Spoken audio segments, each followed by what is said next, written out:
Hello and welcome to the special session. Who are the Donegans? Who are they? I want to know. Before we get into that, question for you. What's the biggest risk you've ever taken?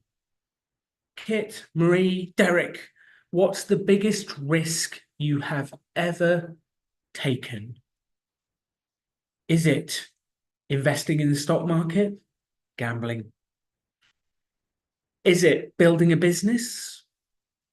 Is it falling in love? Oh.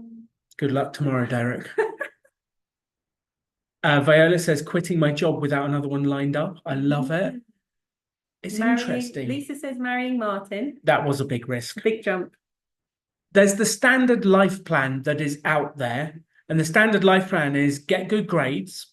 Once you've got good grades, go to university. Once you go to university, get a graduate job, buy a property, get promoted, buy a bigger car, get a pet. If you don't kill the pet, have kids. Then you get married. Then you work for 45 years and then you die. That's the standard life plan that everyone teaches you leads to happiness. That's what it should be. And it's interesting. Sometimes the biggest risk you can take is getting off the standard life plan and doing something differently. And if you do that, you will be judged. People will say, what are you doing? Why are you not doing this? Why are you giving up the job? Why are you going to Nepal and volunteering? Why are you doing this? Like, people will not understand, like, obviously this path leads to happiness. Obviously, Alan. Obviously. And Katie and I ditched the standard life plan some time ago, and it was a risk, but it turned out nicely.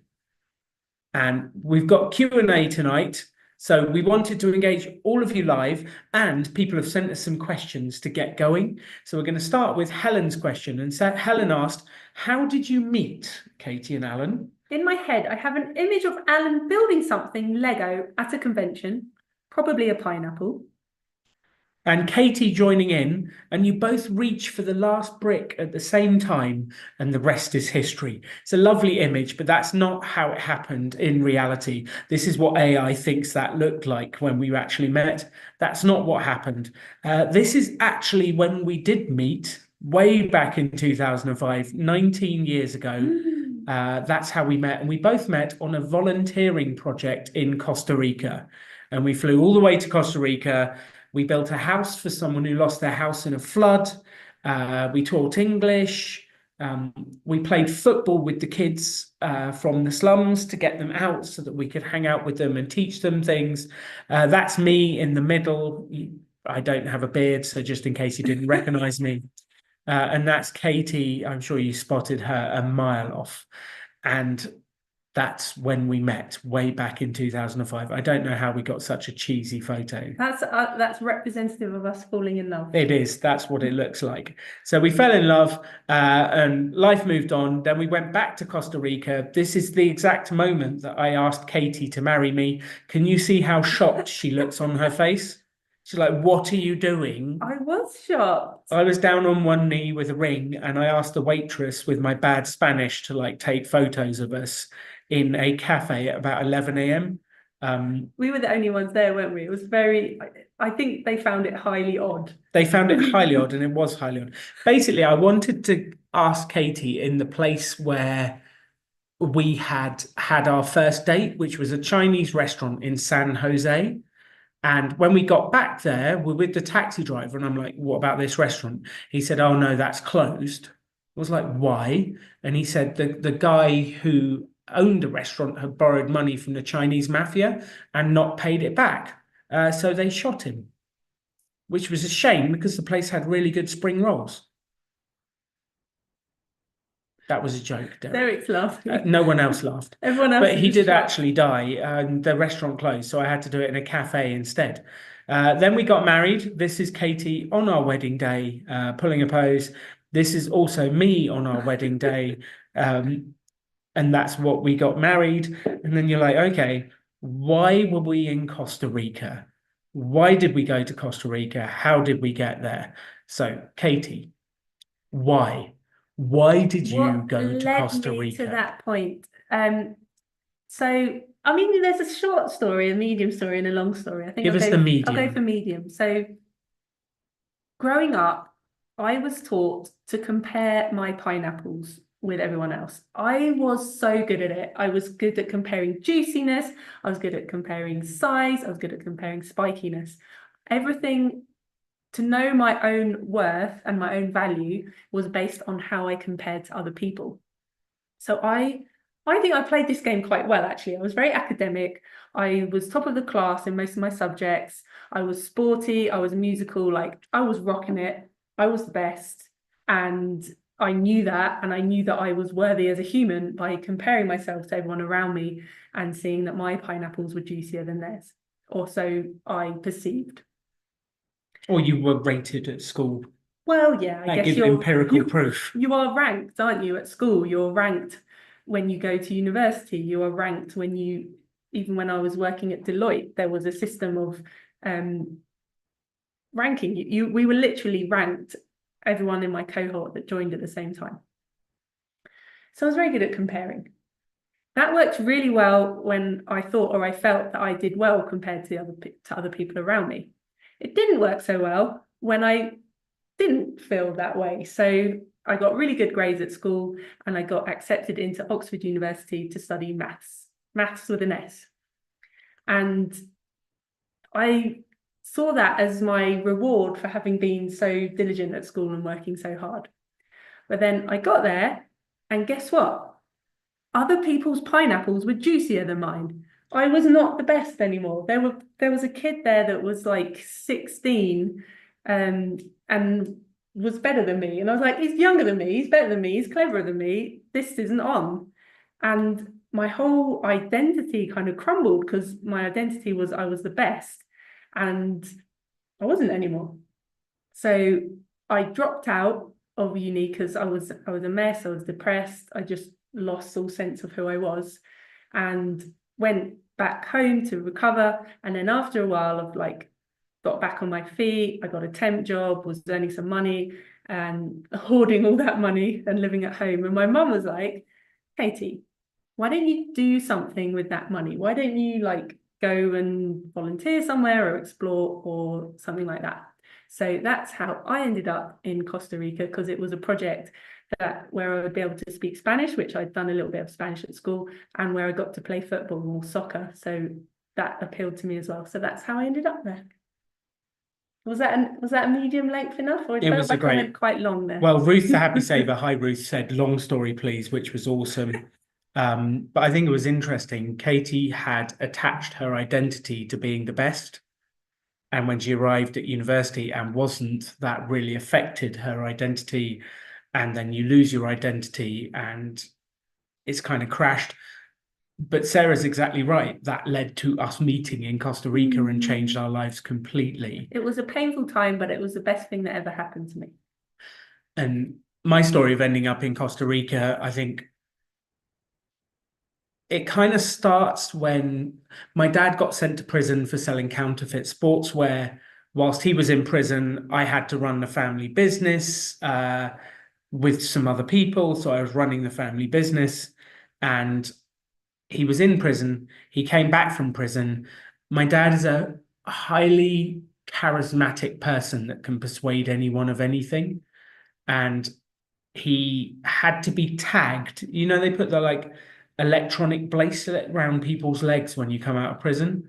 He had to be tagged to a place. And my mum owned a pub.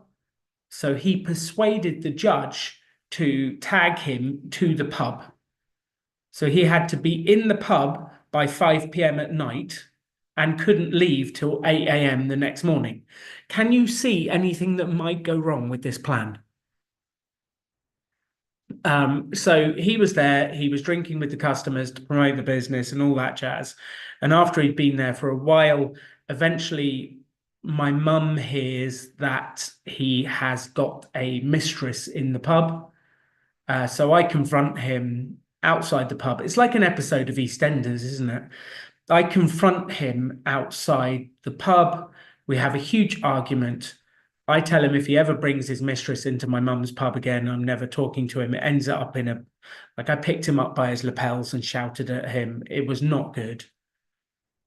And can you guess what he did the next day? Can you guess what he did? Just to prove that he was in charge, the very next night, he brought his mistress into the pub again. He got very drunk.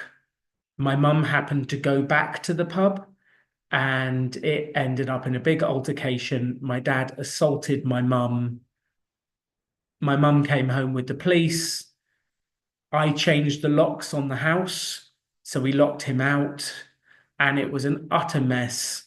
And like it went to court. My dad got charged for assault, and in court, he told the judge that it was my fault that he assaulted my mum because I had argued with him the night before.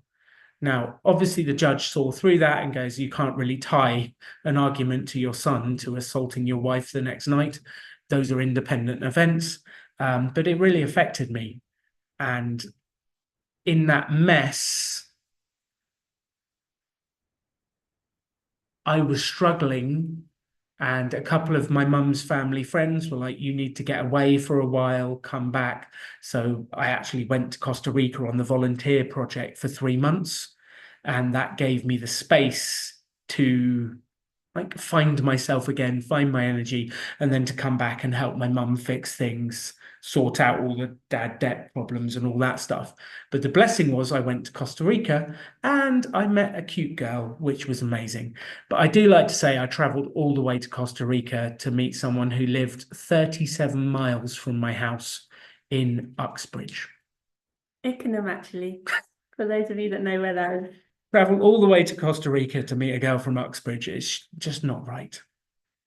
So we're both in a bit of a pickle, weren't we? Yeah, and that's kind of what led us to being together. And then through self-development and everything else, that's how it kind of like went from there. So that's our story. That's what happened. That's how we met. And then that's where we went from there. We want to make this an interactive session. So feel free to ask questions, hurl abuse, do whatever you want. We love hearing your comments and writing it. And we obviously have all the questions that you've got that you've given us before tonight to go through as well. So we're really excited to share those with you. So I think Helen, who put that suggested way that we met, said that's a much better story than my Lego one. It was meant to be. I think the Lego one's pretty cool, to be honest.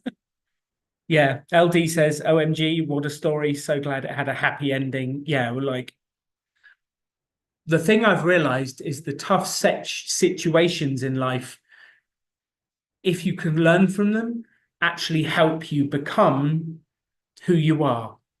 So I would never have become the person that I am today with finances, standing up for bullies, helping other people, if it wasn't for going through those experiences with my dad. Now, I would not wish those on anyone, but they are what created me. Kit Cole asks. Let's go for a lighter theme here. So Kit says, do we cook? And how does that work when you travel and you don't have all your gear and equipment? I don't know if you can see, we're in an Airbnb. You can tell it's an Airbnb because it is generic with no like no distinguishing features. It's just a plain Airbnb. So we've been cooking in this week. When we're in places like Bogota or Chiang Mai, it hardly feels worth cooking in because the food out is so good and so cheap. It hardly feels worth it. And then you just kind of end up like eating out the whole time. But then we start to like crave healthy food and eating in and all of that stuff. And I definitely want to live a long and healthy life. So to answer Kit's second part of that question, how does that work when you're traveling and you don't have all your gear? We kind of make do. I got a rolling pin in Medellin, and then we were carrying it around with us because I like to make my own tortillas, and I don't do it like the way you're meant to, where you're like I actually use a rolling pin. So for a while we were carrying a rolling pin around, but it's not ideal because I'm sure a lot of you have stayed in Airbnbs and the kitchens are not particularly stocked as if you wanted to do nice, like you're not going to be baking necessarily in an Airbnb and things like that. So you just kind of make do. Yes. And yeah, depending on the price of the country of eating out, we do eat out quite a lot, as you would see from our spending. Which we'll show you some charts. Martin and Lisa says, "Ooh, what's your recipe?" You send it to them afterwards. I'll send you. Yeah, it's very simple. It's flour tortillas. Alan Scott on YouTube said, "Can we ask very personal questions as well?" And I said, "Yes, please do." So yes. Please, anyone, like, we will answer any question you want. So Alan says, "You said that you won't extend family. Is it a financial decision?" I assume that means that when you're having kids. It's not a financial decision, but it's just kind of a happy byproduct. So I think when I was 27, something like that, my friend Mike had kids, and he, like, the first 2 weeks when he had kids, he was like, "What have we done? Can we give it back? Can I have a refund? Like, what is this?" Yeah, he said the first 6 weeks, like, was really tough. Then he kind of settled into it. I think he made it his mission to show me what having kids was like. And he would talk to me like about having kids for an hour. And then at the end, he'd say, "Obviously, we love them." And he kind of like tried to put me off having kids. And I think then later on, we were traveling, and we've actually fallen in love with our lives of like running businesses and doing random things and traveling. So now, selfishly, like, I don't want to give my time to a kid. I want to live my life and travel and all the rest of it. So yeah, that we've decided not to have kids. And we're quite happy. Who knows? If we change our mind, we might adopt or do something else, or who knows? We're taking applications. That's a joke. People do sometimes ask you to adopt them, don't they? Sarah said, "How did you reduce all your things to a minimum?" Okay, that actually ties nicely into our next little bit. Notice some of your questions, which other people have asked similar questions that they pre-submitted on Facebook.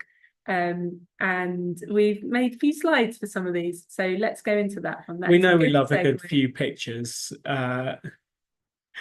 Viola says we can adopt them. Oh, awesome, Viola. We will. Welcome. You're a Donegan now. So we called these lifestyle practicalities of like, where are you living? This is where we lived last week in Zambia, and there were zebras feeding on the lawn outside, which was just amazing. It was magical. It was amazing. But before we lived there, we once did see some zebras making babies, didn't they? They did. They were making babies outside the house. So we lived in this place, which we like to call Amazingstoke, which is called Basingstoke. And for anyone who doesn't know the UK, it's kind of ironically called Amazingstoke, but we loved it.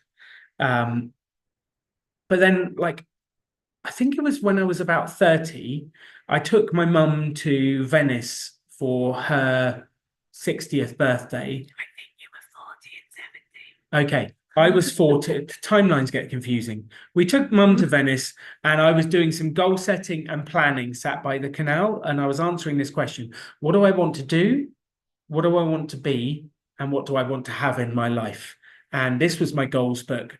And one of the main things I was writing about: writing a movie, getting fit, and traveling. And many years before that, Katie had brought me a course which was how to write a movie in a month.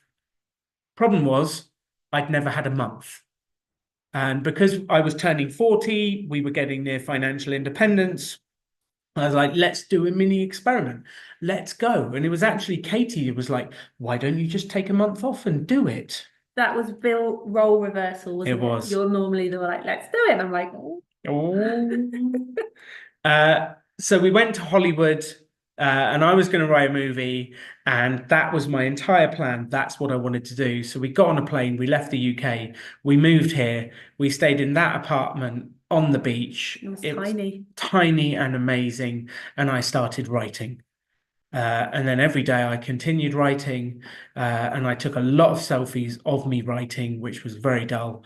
And I tracked how many pages I'd written. And by the end of a month, I had an entire movie script that I had written. And we did a table read where everyone played the different parts, and it was phenomenal. And that was in 2019. And we actually ended up spending nearly 6 months abroad in 2019. And two things happened. One was when we traveled back from LA, we did our finances on the plane. And having spent more than we'd ever spent in our lives living in LA on the beach, we were worth more coming back than when we left because our investments had grown more than we had spent. And I'm like, why are we going back? Why? Why are we going back? I don't get it. Especially with the contrast with the weather. LA is famously very sunny.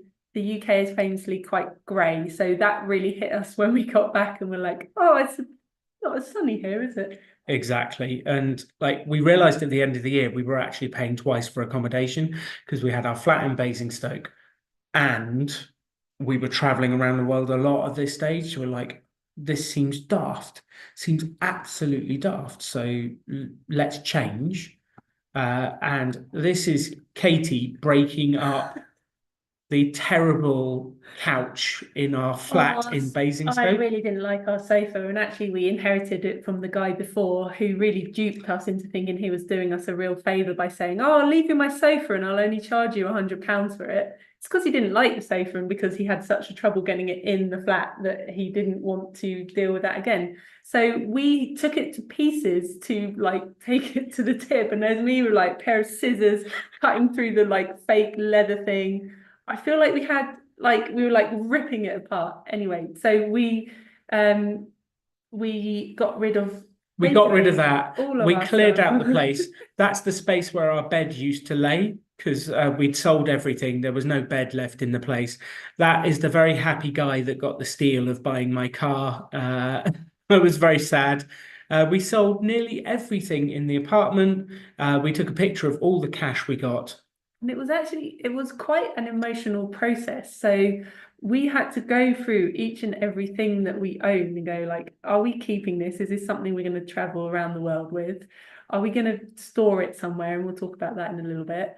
Are we going to sell it? Like, what do we do with each one of these items? And we'd lived in the same flat for 10 years. So we'd accumulated a lot of stuff. Our place was gradually getting smaller as the stuff in the cupboard and the walls was closing in on us. And it was at times quite an emotional thing to be like, what do I do with this item that maybe I've had for most of those 10 years or since childhood, or like awards that we'd been given? Like Alan won a lot of Toastmasters trophies. So I had an Entrepreneur of the Year award that was this huge glass award. And I was like, there's no way I'm carrying that around the world. What do I do with it?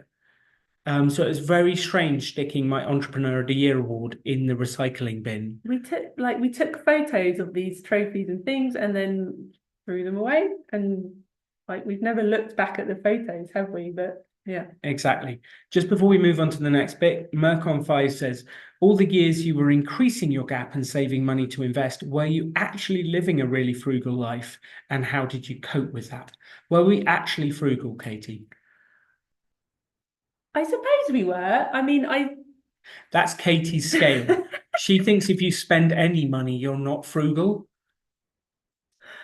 so the things that we did that did well on our gap was, shall I continue? Yes. So this picture of me in our flat in Basingstoke. We stayed in that flat even though we could easily have afforded to move to, as a family member said, when are you moving into a proper home?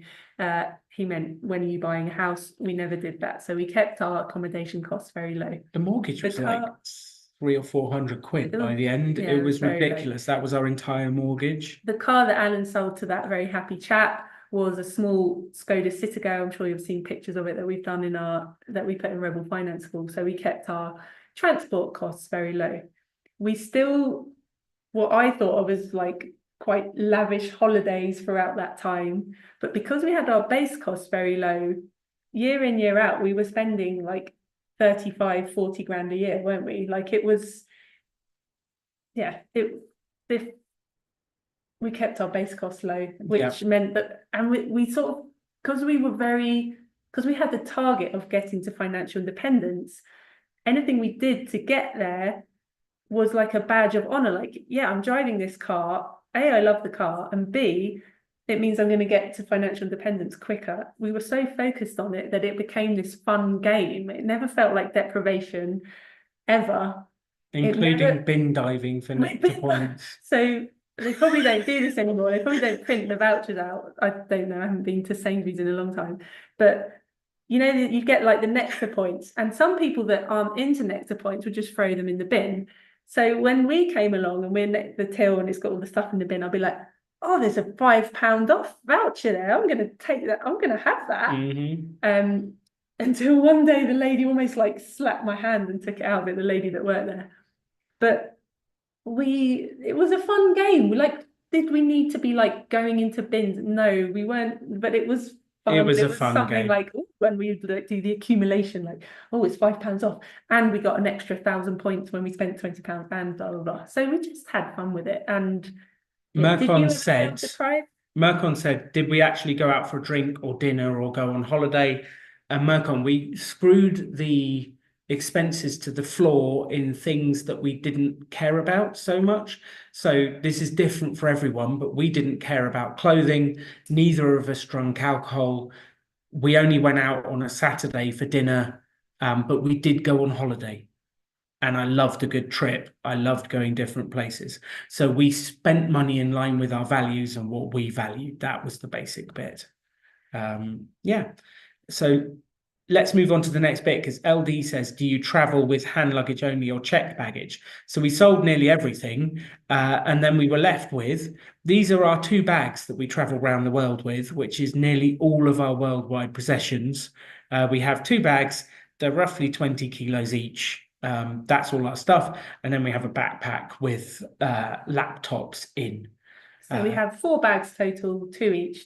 Exactly. 2 checked and 2 little handbag. What do you call them? Hand luggage bags. Backpacks. What you said. And then people are like, do you have storage? Do you store anything? This was the childhood toy I grew up with, like, and slept with when I was a kid.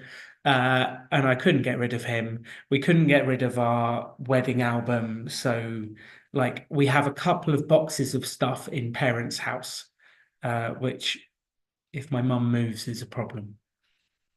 But we have a couple of boxes. Because she doesn't know some of it's there. No, I did sneak it up when she wasn't looking. But move on quickly. Don't tell my mum. Should we quit at this stage and go to questions? Yes, let's come out of this. Change, yeah.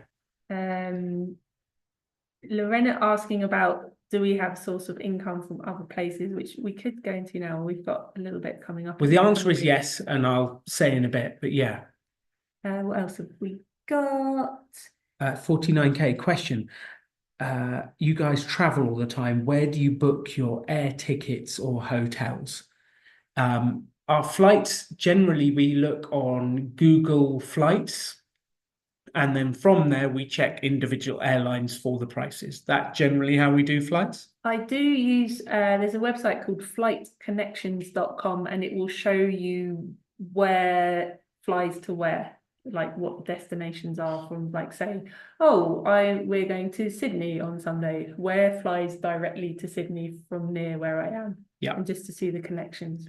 And then sometimes we use Airbnb. Hotels.com used to have a good rewards thing, but they've changed that recently. And sometimes you can get very good deals going direct, which was amazing. In Bogota, there was a hotel I found, the NH World Trade Center Hotel in Bogota. And on hotels.com, it was like $70 a night. But booking direct was $32 a night for a 5-star hotel. It was insane. So sometimes booking direct gets you amazing deals. Yes. Okay. If you haven't answered yet, Diana asks, how did we come across the FI, financial independence principles? Was it a book, an event, a friend? It was a book Well, it was a book that taught us the principles yes, that then that's started true. it. So we read a book by Mr. Tony Robbins, who Alan has been a big fan of for many years, because that's how you first got into self-development. Don't read the book. It's a terrible long book. It's 850 pages to tell you to index invest and to figure out what your target is. Could have said that in 10, 20 pages. You don't need to read the book. And that gave us the idea of, yeah, as I said, index investing and how much you would even need to retire, because we had no concept of the 4% rule or anything like that we also talk about in the Rebel Finance School. So we were like, oh, cool. And then our friend Matt, we were talking to him about that, and he's like, oh, you need to know about this community called the Financial Independence World. And we were like, oh, what's that? So he sent us links to Mr. Money Mustache's blog and the escape artist, Barney. He's a UK-based FI blogger.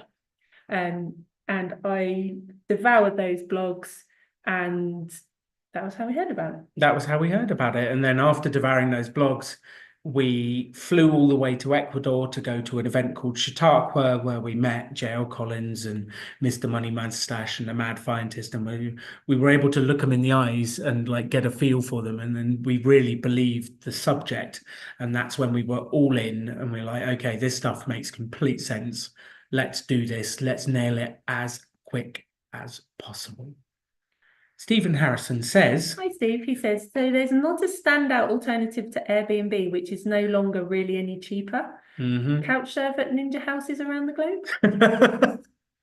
I don't think they want us. Airbnb, I used to love looking on Airbnb, and now it's just not as fun. It seems way pricier. Their customer service is atrocious, but we still spend a lot of money with them. This is an Airbnb that we're in now. Yeah, it does feel like they don't have any good competitors, doesn't it? Yes. A couple of people, Martin and Lisa and someone else asked, is there going to be another Chautauqua? The answer is yes. We're going to do a new version of Chautauqua next year. We're going to do it with Brad from Choose FI and Christian Bryce from Millennial Revolution, and put on this cool event somewhere around the world. That's what we're going to do, because we love traveling. So that's the plan, because it's just awesome fun. So fun. It is so fun. Okay. Jordan, myself and my boyfriend are kind of new to this. I'm 24 and he's 28. Yes, you're so young. This is so exciting. You're so young. My question is, what wisdom or things that you know now do you wish you knew then, besides financial independence? Number one, you create what you fear.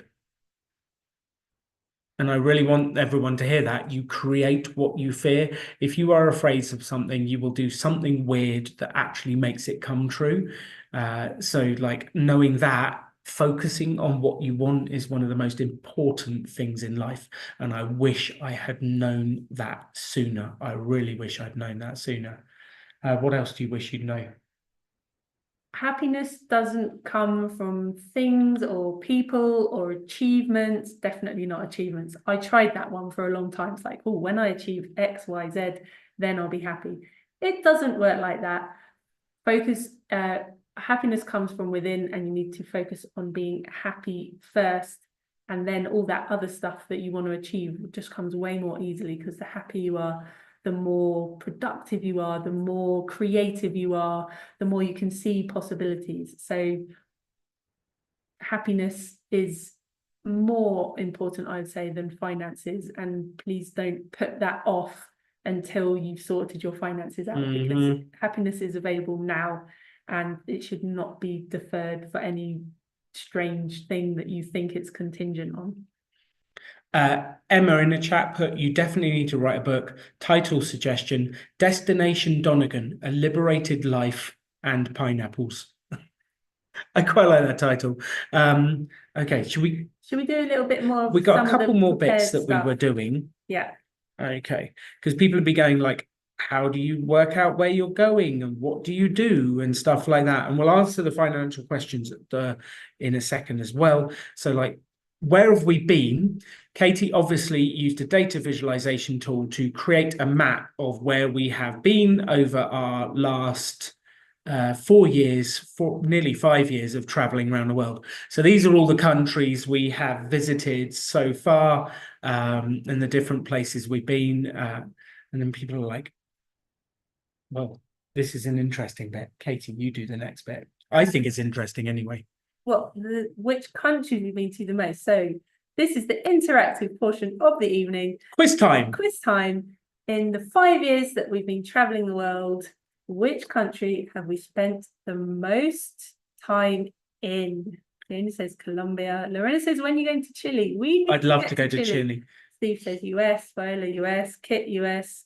Martin and Lisa said they know the answer because they may have seen. Rachel said Mexico. So does Amanda. A lot of Colombias. A lot of people Colombia. Ruth says Brazil. LD saying Colombia. There's a lot of Colombia. Have you got this link or shall I do it? I can do it. Make sure you don't reveal until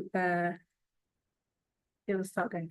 So you may have seen this on Rebel Finance School course, but we have found this new piece of software called Flourish, which it's amazing. It does loads of really cool stuff. And we use that to visualize the different places that we've been to in the last 5 years. So we have this to show you to reveal the answer as to which is the country we've spent the most time in the last 5 years. So we started. Are you ready? This is January 2020. 3, 2, 1, go. We started out in Thailand and then we went to the States and then lockdown happened and we went back to the UK. It was very sad. And then Germany, we got locked down in Germany, that came up. And then Mexico, we went to the beach. The US is going up strong. And then the UK comes up more and then Mexico makes a surge. Colombia for the first time coming up, Argentina, and then we went to Brazil and Peru and Mexico came back and then Thailand comes up again and then we did an Asia trip and then the UK because we're going there for the summer and then Poland makes a surge and then Mexico went to Mexico again. Colombia's surging up at the end. Colombia, is it Colombia winning? It's Colombia. So there you go. We spent nearly an entire year in Colombia, 300 days in Mexico, 282 days in America, and 269 days in the UK. It is a cool tool. So that's that tool. That's where we have been. That was far too much fun. I think it's more about the results of the thing. It is a cool thing. People say you're hardly. Should we do this bit? Yeah, definitely. Rich people say you're hardly in the UK. Like, how are you allowed to still be like are you tax resident in the UK? How does that work? Don't you need to be there a certain number of days? Where are we tax resident, Alan? So we are a tax resident of the UK. That's where we are a tax resident of. And in general, you have to go somewhere for a longer period of time to become a tax resident. So for example, if you go to Germany and you live there, if you stay in Germany for over 6 months, you become a tax resident of Germany, which we did not want to do. So that's the general rule. And with the UK, you are a UK tax resident until you prove otherwise. So you will remain a UK tax resident until you prove otherwise. And then lots of people say, what about that 90-day, like however many days you have to stay in the UK? And that rule is actually for the opposite purpose. So it's to prove you're not a UK tax resident. So to prove you're not a UK tax resident, you have to be out of the country for most of the year and you're not allowed back in. So it's not actually a test of the other way round to prove whether you are a tax resident. Obviously, we are not tax experts and you need to do your own studies and stuff like that. We're not tax advisors or any other type of advisor. No. There's no financial advice of any kind in this. We're just giving our opinion and our experience. Do your own research. Exactly. Okay. So a couple of people in the chat and before said, what are your favorite places and countries in the world? We traveled to Rio de Janeiro. This is a picture I took of the sunset and the beach. Rio is amazing and there's scantily clad people everywhere. It's wonderful. It's wonderful. We also absolutely love Puerto Vallarta.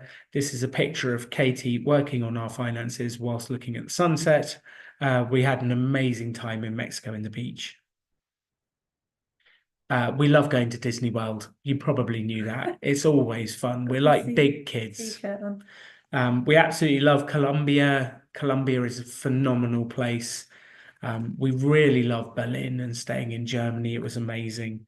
And then people ask, well, how do you know where to go? There was a few of you in the chat, but like, how do you know where to go? Like, how do you choose? Katie, how do we choose? Well, then the other thing they also ask is how far in advance do you tend to plan as well?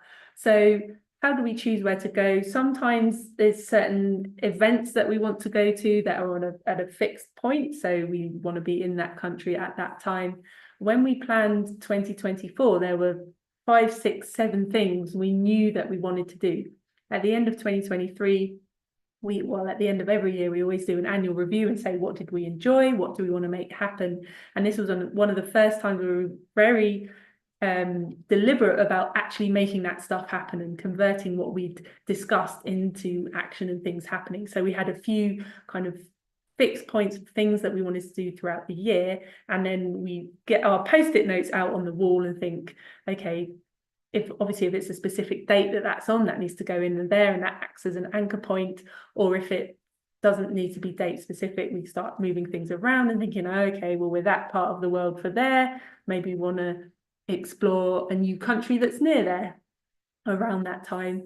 And then how far in advance do we tend to plan? 24, we've planned a lot more in advance, as in knowing broadly where we're going to be. In the past, sometimes we didn't know where we were going to be next month. So between 3 and 6 months is probably, we know what we're doing. We currently know up until Christmas, and then we have no idea, and we don't actually know where we're living from like the beginning of November, because we're going to New Zealand and we've not planned where we're staying or what we're doing.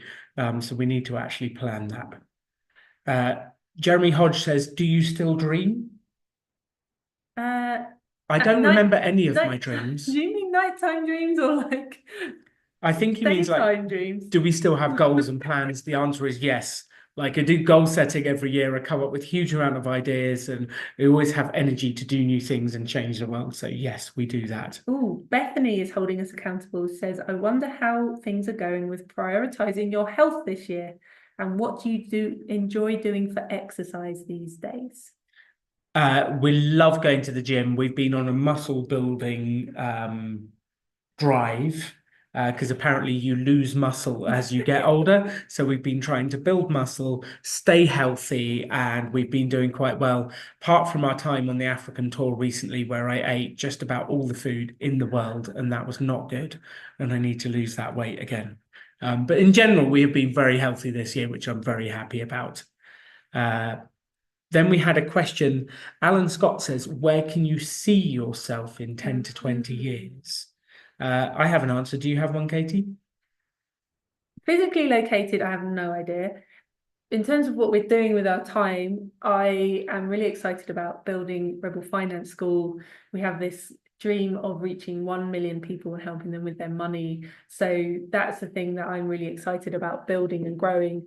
Who knows if I'll still be as enthusiastic in 10, 20 years time. Maybe I'll have another cause that I want to help people with, because I guess we have the broader mission of helping people live their version of an extraordinary life, and finance is one aspect of that. Exactly. What's your answer? Because I hope it kind of matches up. I have no real idea where we're going to be in 20 years. I just want to do cool stuff and have done and do amazing projects, and I want to help as many people as possible and just like have fun. So we don't really have that long-term goal. The longest term goal we ever had was the financial independence one. That was the biggest goal. That was the thing that really kept us going for ages. Okay. LD says, do you get travel insurance, or if any health issues, do you just go to a local doc and pay out of pocket?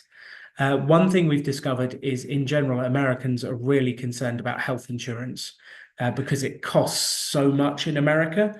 Whereas it's not such a big thing for British people. Be interesting. New Zealanders, tell us if it's a big thing for you.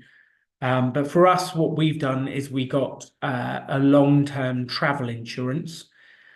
We have also used what's called nomadic insurance. So there's one called Safety Wings that you can pay per month, and it will cover you for the whole world, and then the whole world plus America, which costs you a lot more because America's so expensive. It's double. It's double, it's crazy. Yeah. So LD said, do you get travel insurance? So yes. Or if any health issues, you just go to local doctors and pay out of pocket. Actually, also yes, because depending where you are, it can be so cheap that we can't be bothered to like claim on the insurance. Like it's just not worth our time to do that, and it's lower than the deductible or the excess. So we just normally would just pay out of pocket, and it tends to be kind of we'll get checkups and things done in different places, which I don't think would be covered by travel insurance anyway. So the example of that, I broke my hand in Colombia. We went to the fancy private hospital in the center of Bogota, the most expensive place, for all of the x-rays, putting my hand in a cast. The best doctors was $300. And it's like, that was it. And then you have the checkup appointments, and it just, like, it was crazy. Only in America is it so expensive. Mexico had really good doctors. Colombia has amazing doctors. It's incredible. Okay, next question, Katie. David says, how does it work with phones? Virtual SIMs seem to be more popular these days, but outside the EU, it seems harder with standard UK SIMs. Don't tell Three this. Do any of you work for Three? Oh. Beverly, don't tell them. But we still have our plan that we had from 20 years ago, 2016 or something. And when we bought that plan, it allowed us to use our phone as if we're in the UK in about 70 to 100 countries around the world. So not here in South Africa, but in Colombia, in the US, in other countries, we should just use our phone as if we're in the UK. So we have our data, we can ring our mum if we want to, as if we're in the UK. Yeah, and it's also very cheap to get an eSIM. So if you have a fairly modern phone, you have like a 2 SIM slots. So in our last trip to Mexico, Katie got an eSIM, and you can just hook it up, and it was only X amount of dollars, like $15, $20 a month or something like that. Yeah, for data. There's a fair usage thing that they say. The way we're using it is not designed to be used. So the what's it say? Like the roundabout will stop at some point. That's not the phrase. You know what I mean? At some point, they're going to twig and will get kicked off the plan. Julie says her son does it as well and has lived in the US for years, so that's good. Okay. Should we go back to what we had planned? I think it's going to answer we had a couple of bits to share with you on this, which I think will answer lots of the questions. We'll come back to them. I love your questions, by the way. Keep them coming. They are amazing. So Marie asks, long-term travel gets a bit daunting after a while. Do you still see stuff like temples and museums? There's an assumption there that we did see temples and museums to start with.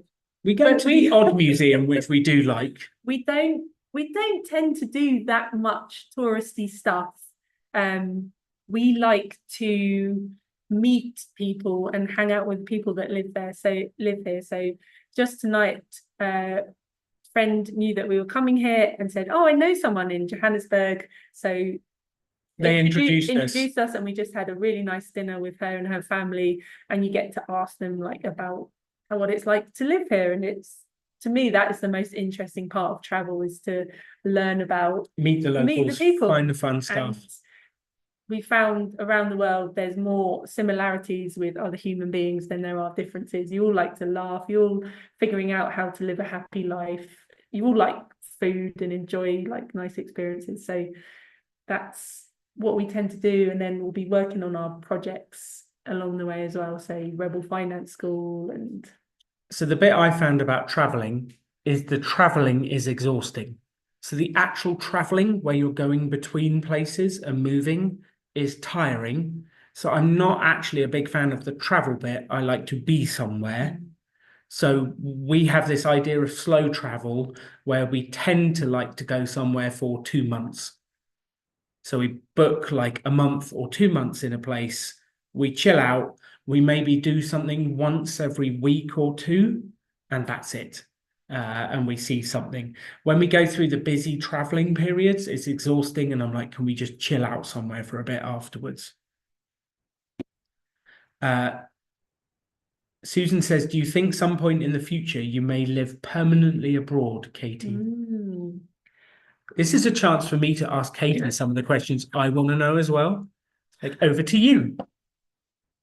We have started to feel like we want to have a bit more stability, because we love being that, like, the productive period we have when we're running Rebel Finance School, where with the help of the ninjas we're producing all these resources and improving the website, and that gives us such a buzz that it makes us like want to have more stability, to have more time and more headspace and focus to be able to do something like that. So I think at least we'll spend like longer in a place, because moving every few weeks just doesn't allow you to have the routine to be able to get stuff done that we want to do.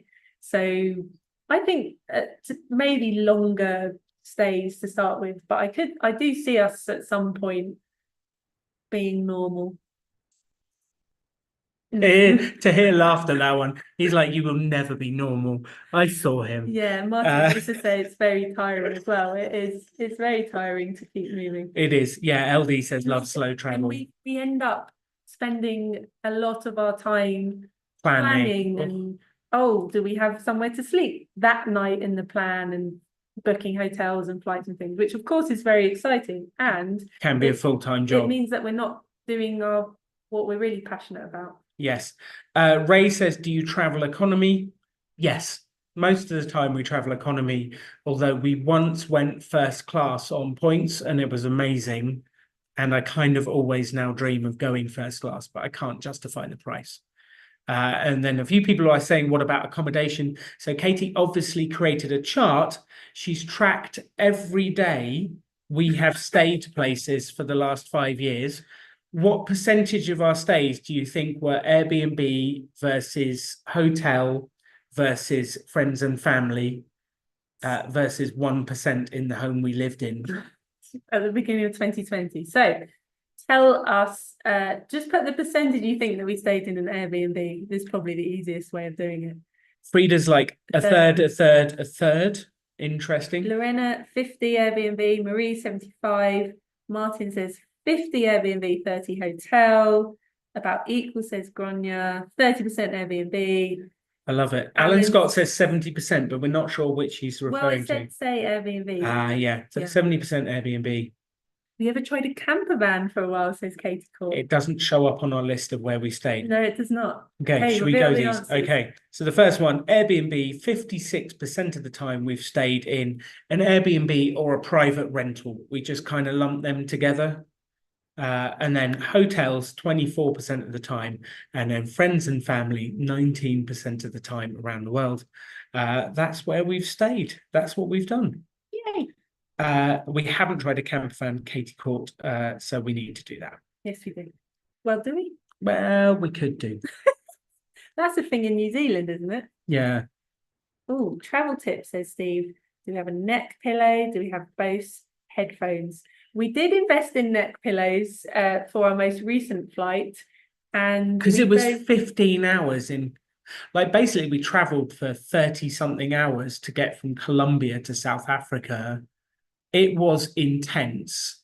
And yeah, we brought the neck pillows so that we could sleep like that. And it was way cheaper than upgrading to premium economy. It's a fantastic deal.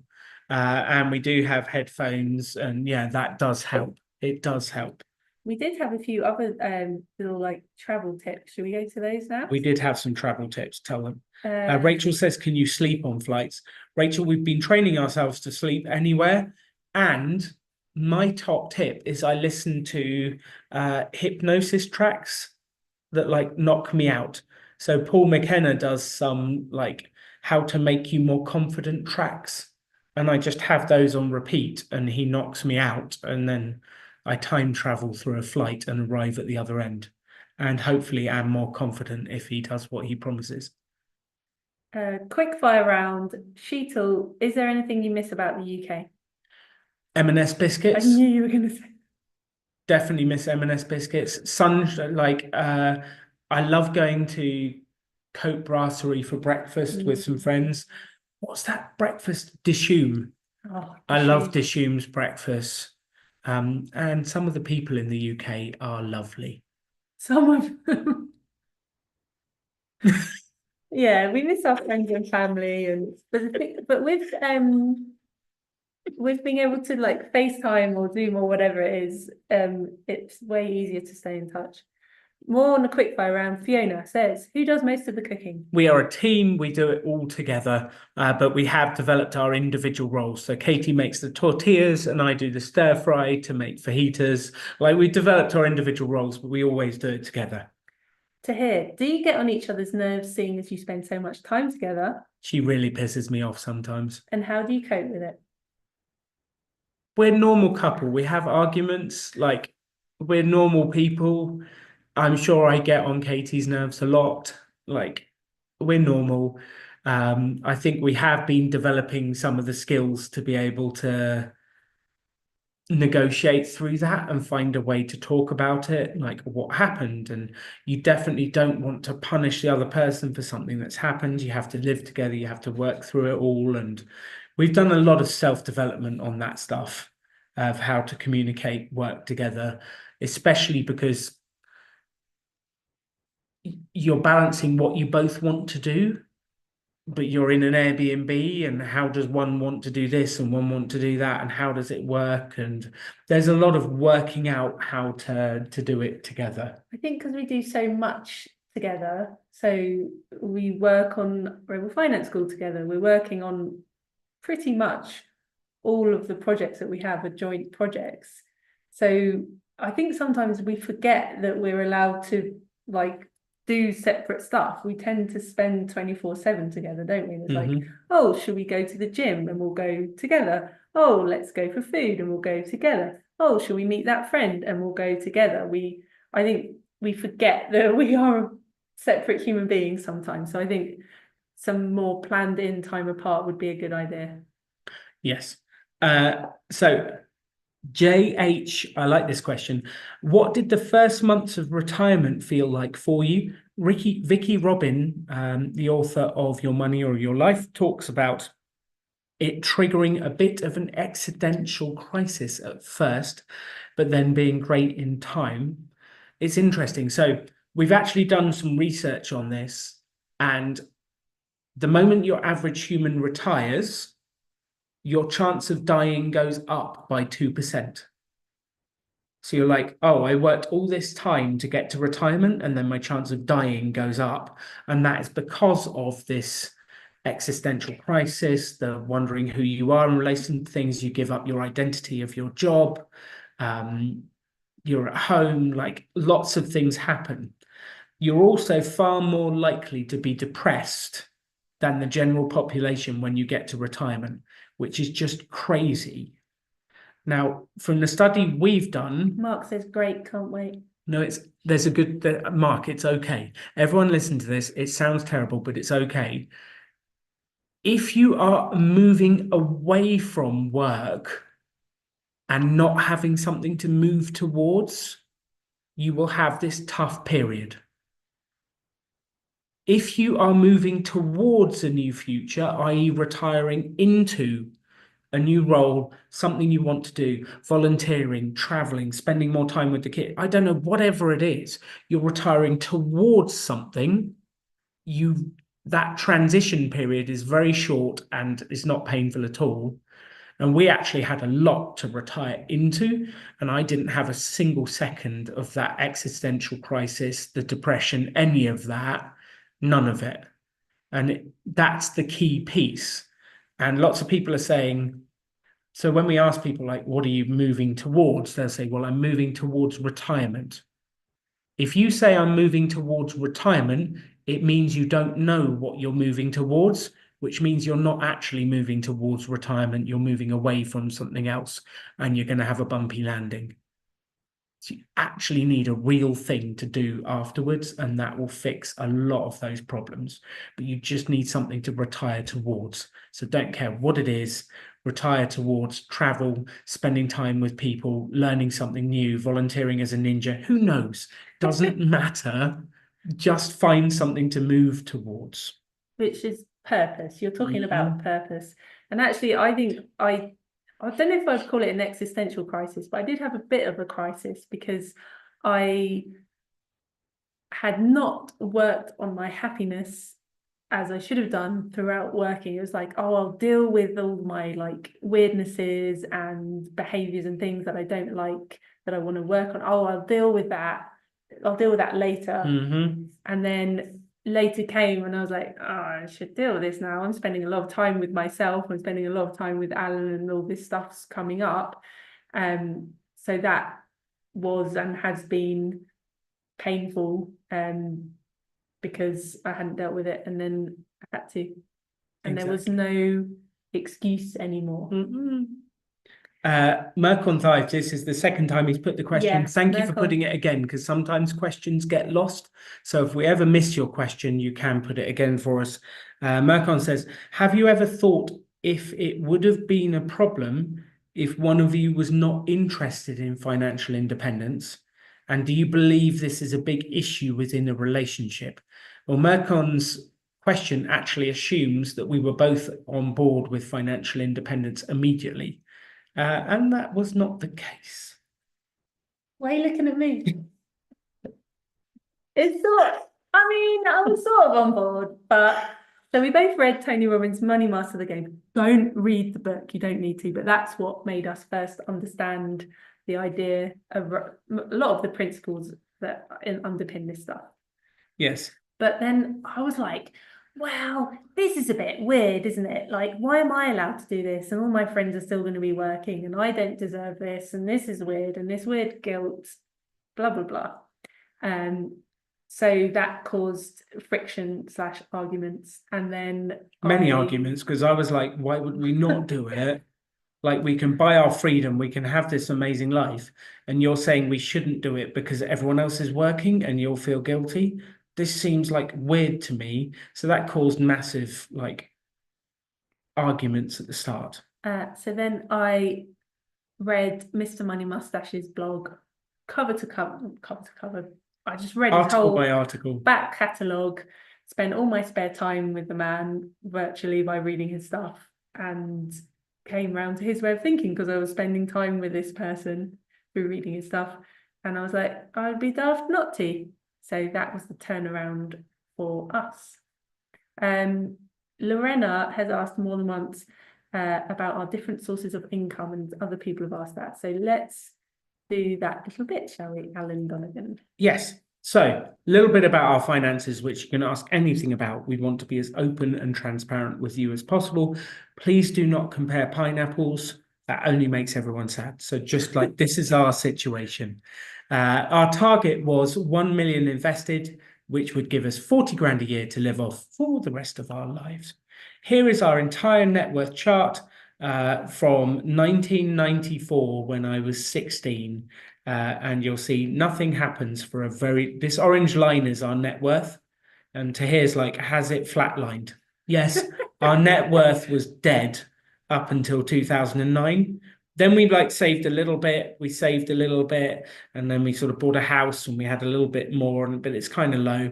Then in 2014 was when we read the book, we started investing, we started learning about FI 2015, started investing, and then we're like, how much can we put in the market? How quickly? What can we do? The market was going up and our net worth shot up. Katie became a contractor.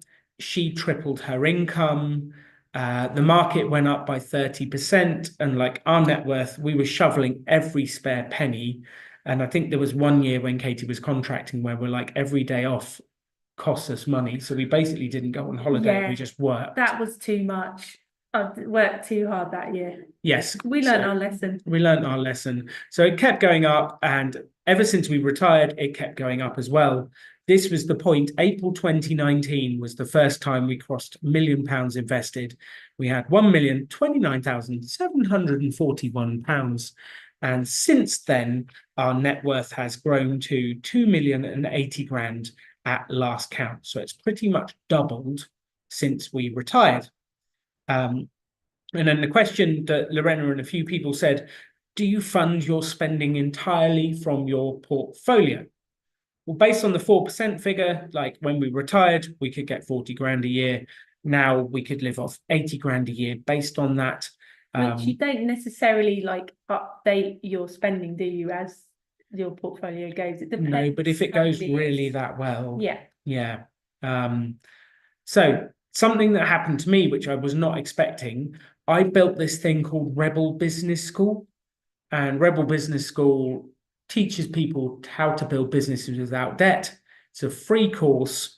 And we went out and we found sponsors. So corporations, councils, housing authorities, and associations would pay for the course, and then we give it away to the people that need it the most. This is actually a picture of the first course that was ever run in Morocco. It was run in French and Arabic, and it was incredible seeing the course that I wrote being run in those languages. And for about 10 years, I traveled all around the UK and all over the world running these courses. And my objective was to help as many people as possible to avoid what happened to my family with my dad going bankrupt for so much money and losing the house. That was what I wanted to do. This was actually the last full course that I ran, was in 2019 in Romford, had a packed room. It was so much fun and I loved it. But I didn't want to do that every day. 10 years of my life, I'd run that course every day. And I just wanted to do something else.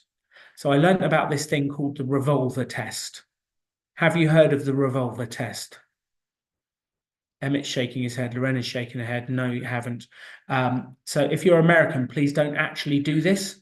But it's metaphorically, you take a gun, put it to the head of the business owner, and you shoot them.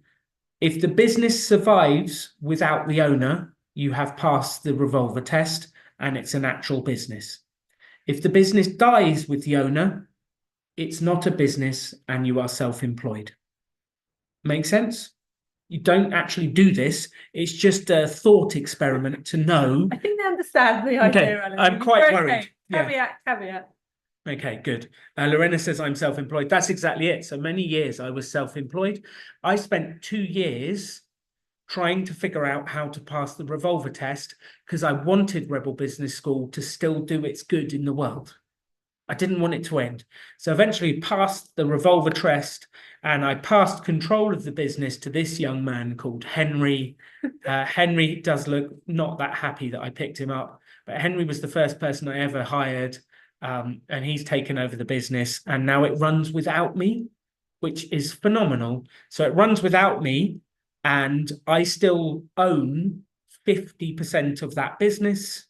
So I get dividends from that business, which is normally just under the higher rate tax bracket each year, and that funds a large portion of our life. And I was never really expecting that.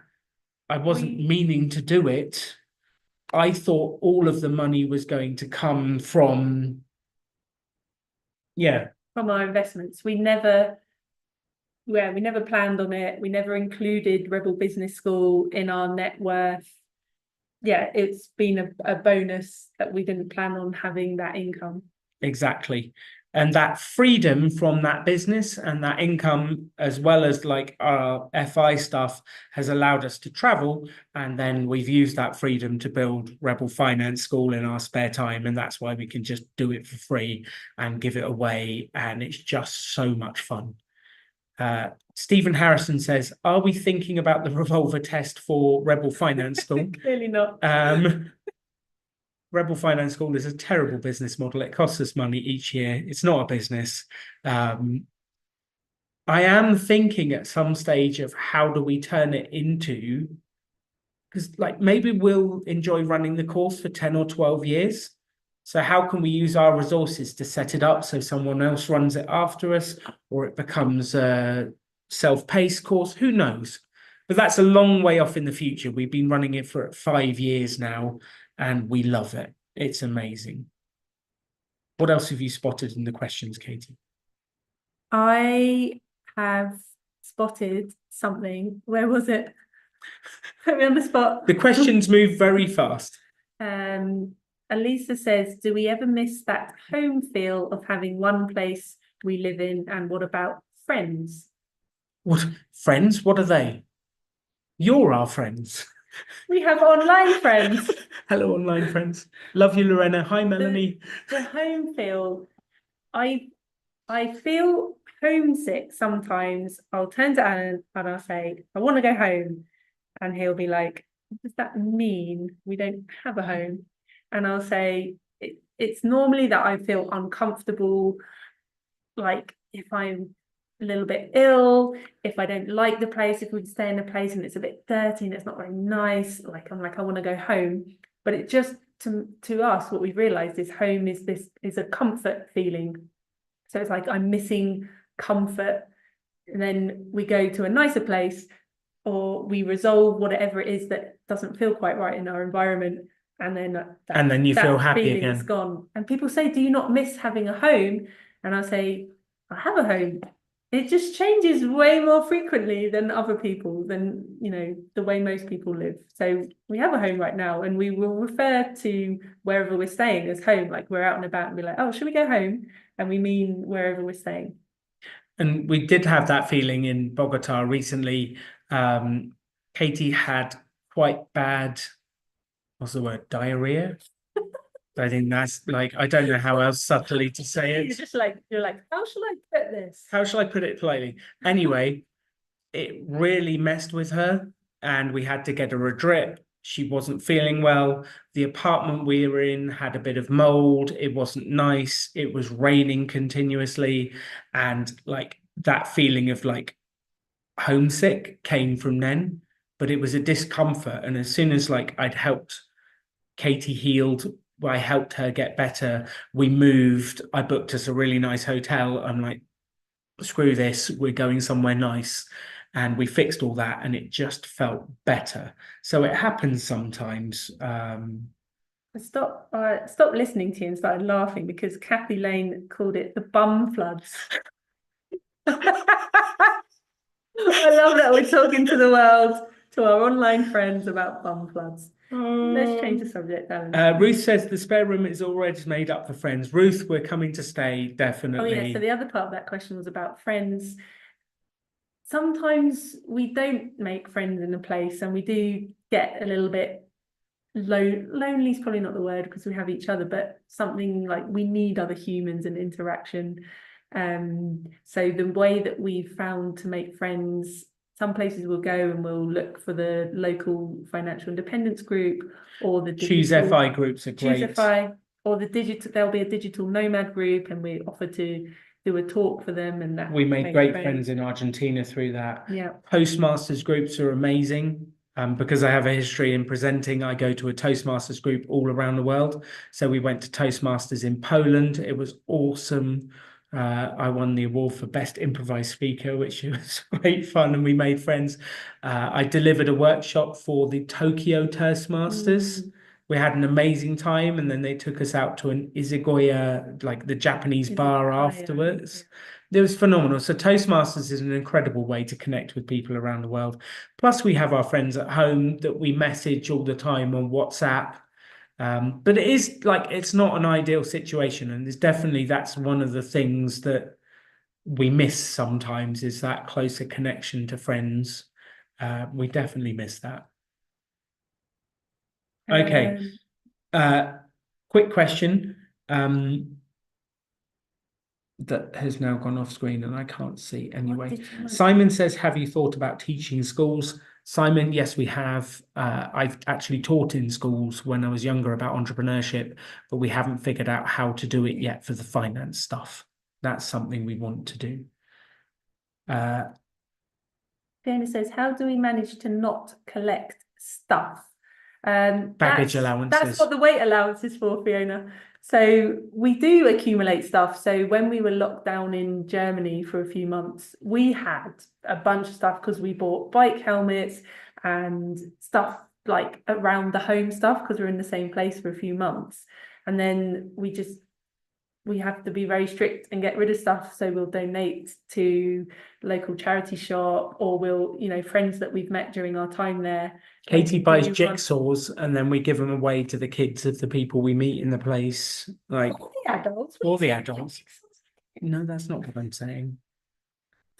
We'll donate stuff, or sometimes stuff like outlet, it's lived its life of the items, and we release it into the world.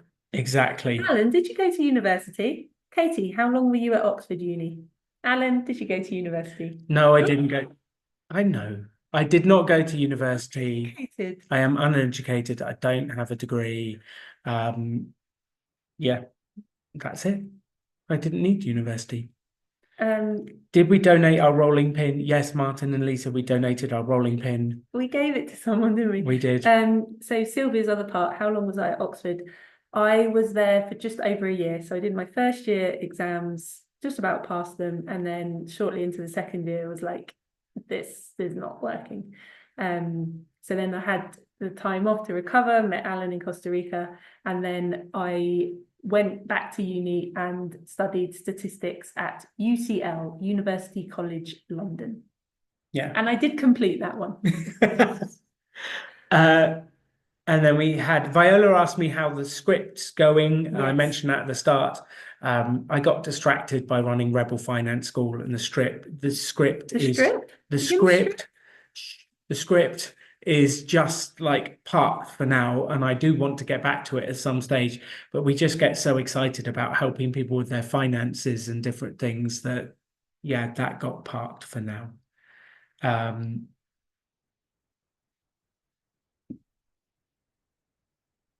Arshid says, any regrets? Katie, do you have any regrets? I do. What are your regrets? I regret not working on my happiness and things sooner, because when we first met, Alan was like, you can actually be happy. There's all these tools and things that you can use to sort of train your brain to focus on the positive, and all the self-development stuff that he had done and that had helped him so much. And I was very resistant to it for a long time. Still am a little bit. And yeah, that's a regret that I didn't, at the age of 20, 21, when Alan introduced me to this stuff, didn't jump on it and use it to improve my life. Mm-hmm. I think I regret not going slightly harder at my business when I was younger. I wasn't very confident. I really struggled like doing sales, making calls. I would cry rather than like make a sales call. And I struggled with that. And I regret not having got over that quicker and gone out there harder. But it's turned me into who I am today. And that's always the bit, is like the things that you have been through make you who you are, and you couldn't have become you without those things. So go through those different things. It will help you to go through them. We're going to answer Simon's question, and then there's a little bit more that I wanted to give people. I've got some charts. Okay, cool. So Simon says, when people ask what you do you say you're retired, early retired, financially independent, unemployed, self-sufficient, something else? I will vary my answer depending on what I can be bothered to talk about, or what it feels appropriate to say. Like sometimes when you're in not as like affluent an area and you're like, well, actually I don't have to work because I'm financially independent, just doesn't feel right to say. So we might say that we are teachers, or Alan, sometimes you say you're an author, or that you have a podcast. It depends if I'm feeling cheeky. Sometimes I'll just go, I'm homeless and unemployed, and just like wait to see what they say. And sometimes they look horrified. It's like, are you really homeless and unemployed? And I'm like, yes. And so it just depends like how cheeky I'm feeling, or what we want to do. Yeah, or whether I actually want to have a conversation or just sit on my own. Yeah, LD says fun employed. I quite like fun employed. Yes. We've got Katie Court said, what about your top self-improvement resources, Katie?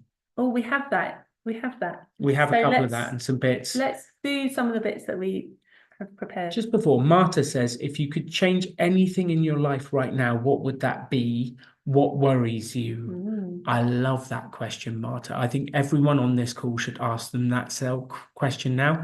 If you could change one thing in your life right now, what would you change? Then the answer is go and do it immediately. Katie, what would you change? Stop being a perfectionist and stop beating myself up for making mistakes. And I would want to help Katie stop beating herself up for mistakes and to focus on what we want. Because if we could spend more time focused on what we want, we'd have more fun in our life, more pleasure. Yeah. Yeah, much more pleasure. Arshid, in the UK, we're programmed to work until death. That's a bit dark. How challenging was it to break free from that system? What did your mum say when you said you were giving up your high-paying job? What a waste of an education. I don't know if I have broken free from that system because I think I'm still programmed to work. I just work on my stuff or my projects. So Rebel Finance School, or like I think I do still feel like I have to be productive. So that's something that I'm working on. Like I worked really hard to free up my time, and I don't always allow myself the freedom to use that time how I actually want to. And I still have a lot of shoulds of like, oh, I should do this, should do that. So I think I'm still breaking free from that programming. I think humans need a little bit of productive work each day just to feel good. So having a purpose is great, but I don't think it should be all day. You want to have fun, do different things, and live life, I think is really important. Let's go to what we prepared because we're like an hour and 20 minutes in, so I feel like there's stuff. Julie says, do we have any premium bonds just for the fun of the monthly draw? Julie and everyone listening, we got sucked into premium bonds and we were like desperately trying to keep our cash in there to do the draw. And then we actually realized what they return. And there is no point having more in premium bonds than you could think. And we were actually chatting, was it last night? We were chatting on, we were talking to someone on Zoom. I had 500 quid in premium bonds and she was like, do you still have premium bonds? And I was telling exactly this story of, yes, we did. We got hooked to the monthly draw to see if we won. And it's a bad thing because that's like, it's unproductive money. If your cash is not invested, it's not working for you. So I actually logged on last night, sold the remaining premium bonds, and we're going to invest it and get it working for us. We only actually had them because of the emergency fund was in there. But then it became something bigger, which is not good. Lorena says, what hobbies do you have outside of Rebel Finance School, Katie? There's life outside Rebel Finance School? Yes, there is. Are you looking for water? No, keep going. My hobbies are data, but then I just do that through Rebel Finance School. I love hiking. We love watching a movie. Oh, jigsaws. I do jigsaw puzzles. I'm not going to finish that by the time we leave on Sunday. Maybe. I love Disney jigsaw puzzles. Anna loves Lego. This was my birthday present from Katie. We have a burger Lego thing. We love going to the cinema. We love hanging out with friends and laughing and being silly and yeah. Yeah, we have loads of hobbies, writing, reading, games, playing stuff, like the gym. There's so many stuff. Like there is more to do than can ever be done. There is so many adventures to have. I feel like I haven't got enough time for all of the careers I want to have before I retire or die. There's so much I want to do. It's amazing. Okay. Shall we go to this, or you want to keep asking? Those are really good questions. Oh, okay. People are really engaged and we have amazing questions and I love them and I love you. Louise, I told my partner I wanted to retire early the other day. He said, what will you do instead? And I was like, everything. Yeah. There's exactly. There's so much life to do. Beverly says, are our mums proud of our achievements? Do they understand what you've achieved? If you see Hazel Donegan on Facebook, feel free to ask her that question. I would be interested to know the answer. I'm not entirely sure. They don't really understand us. Like, why have you not got a house? Why are you not settled down with kids and like a good job? Like, it just doesn't make sense to them it just doesn't make sense. I think we're confusing. I They love my mum and she's amazing and she loves me, but I do think I confuse her. yeah, we confuse them. I think they are proud of us, especially with the medal thingamajig. The medal thing helps, and like we can take them for the Tower of London for the medal receiving ceremony, and that'll be amazing. So we have to take our mums to that. Liz, where do you keep your emergency fund now? Now that you don't have it in your premium bonds? It's in a savings account. Arshid, how did you manage to make time for your health, like food and the gym, when you were focused on getting to financial independence as soon as possible? The honest answer is not enough. We probably didn't. My health suffered. And I think after I really got into running my business, I remember about a year in, we had an emergency team meeting with the people I was running my business with. And we're like, we're getting fat. And like, we were traveling to run courses. I was spending lots of time in the car. We'd run the courses. I wasn't sleeping enough. And it was just bad for my health. And I probably didn't spend enough time looking after my health. And that has changed. And there is an old saying that really hit me. And the saying is, a healthy person has a million wishes, so many things they want to do. An unhealthy person only has one wish, and that is to become healthy.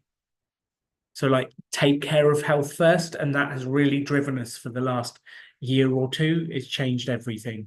But the honest answer is we didn't look after our health. I didn't look after my health enough. Failure. You were pretty good, whatever. Speak for yourself. Thanks. Well, I think we did. I think you're misremembering the fact that we were very strict about our eating for like the last probably 8 years that we lived in Basingstoke, and that actually tied in with the finances as well. So we ate very clean. We didn't eat like sugar and things during the week. We had one day off at the weekends. So we would batch cook our food, and people thought we were so strange. So we'd batch cook our food on a Sunday night. We'd have it all through till Friday, lunches and dinners in our Tupperware boxes in the fridge. And then Saturday was our day off, eat whatever you want, and then we'd repeat the cycle. So if you came to our house and opened our fridge on a Friday afternoon, it would be empty. We're not like, I look in people's fridges and they're like, there's like half-eaten things and like a jar of mustard and ketchup and all these different things. Like we didn't have any of that. Our fridge was bare when we'd finished, and that when we'd finished the week, and that helped with our finances as well, that we were cooking in. There was no option to eat out, A, because we already had our food, and B, because like we were eating healthily. It just made it so simple and easy and took away any thinking about it. It's like, I don't want to waste this food that I've made that's been pre-portioned for me. So we were, I disagree that we did not have as much focus on health. There were times when yes and times when no.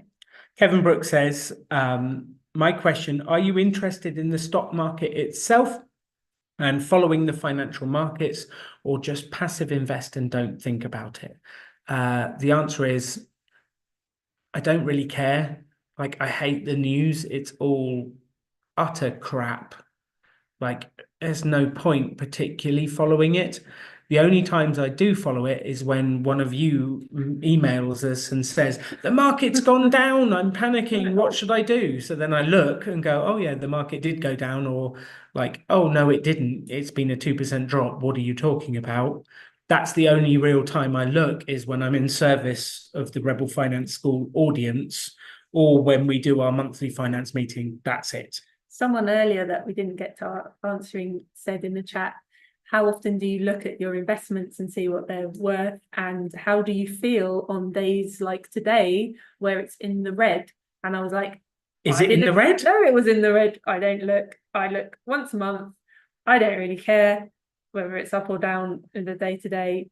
The only reason really that we look once a month is just to keep on top of things, check they don't have any underused cash, like, so you know, you get your SIP money back from the government, just make sure that it's invested and everything going well. And because I like data and doing the charts, but yeah, we don't need to check.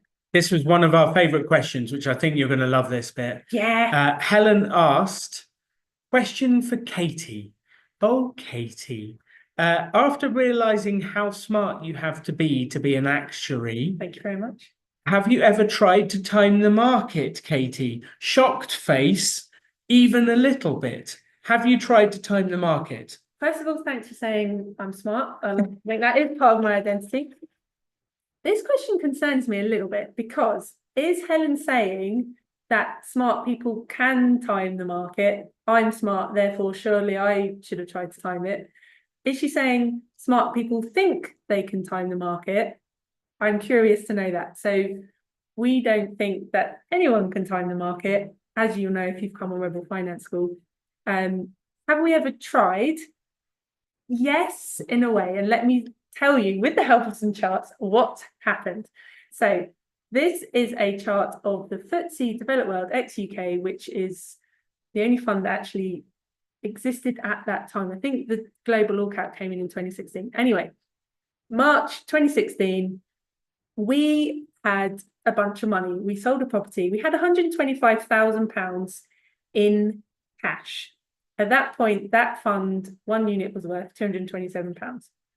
And we were like, oh, we could invest it, but what's going to happen to the market? I don't know if you remember 2016. It was a bit of an odd year. What happened in 2016, Alan? Well, I was really scared, and I think a large portion of this is my fault.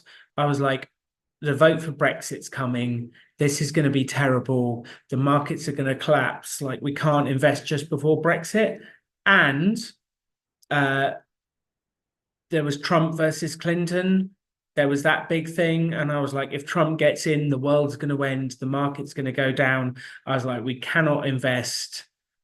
Like, it's all going to be terrible. And if the dollar affects against the pound and we've invested, that's going to affect investments in the UK.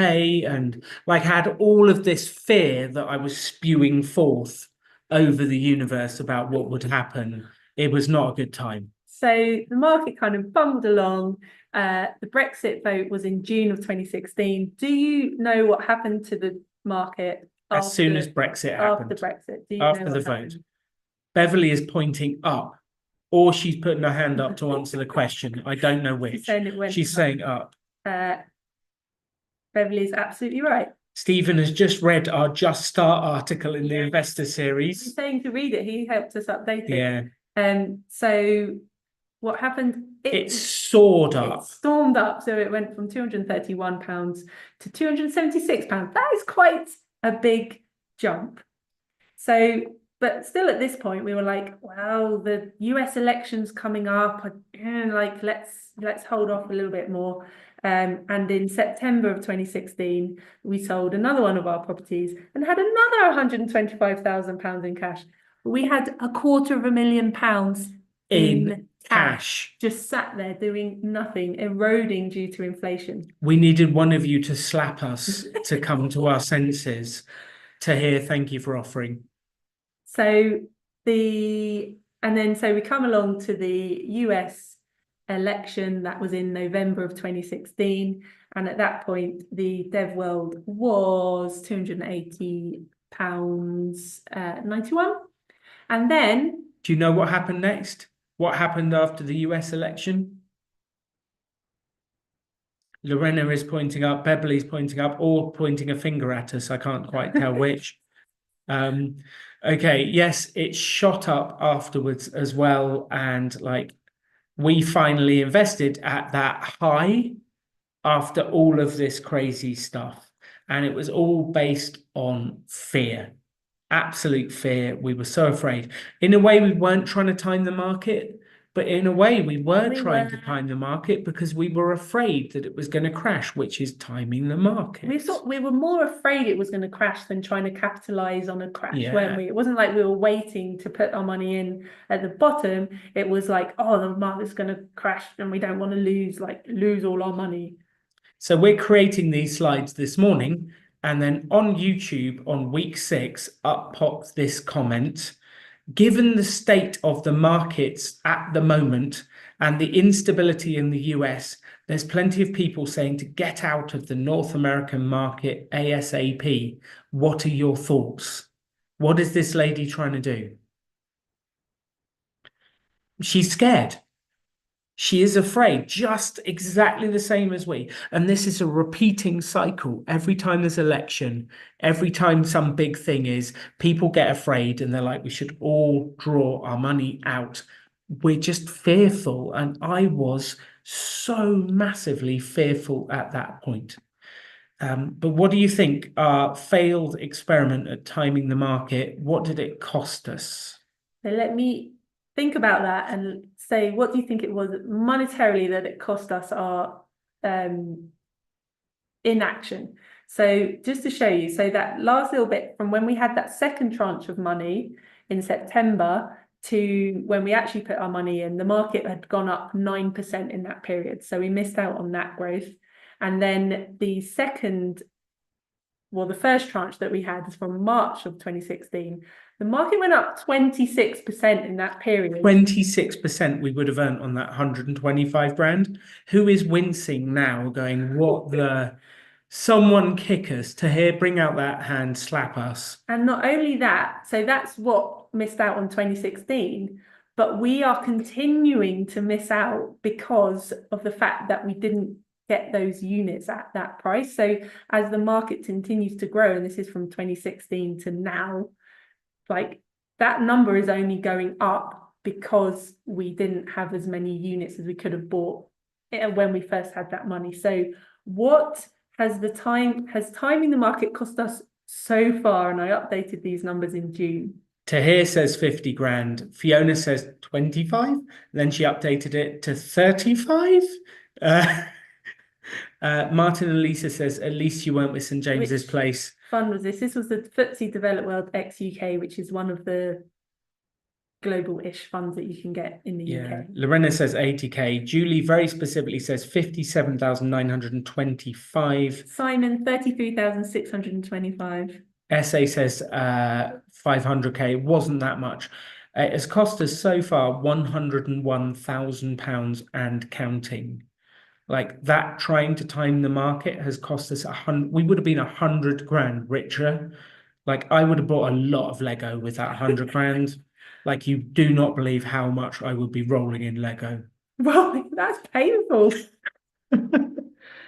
It's just shocking, isn't it? Why do we work this out? Do we work it out to punish ourselves?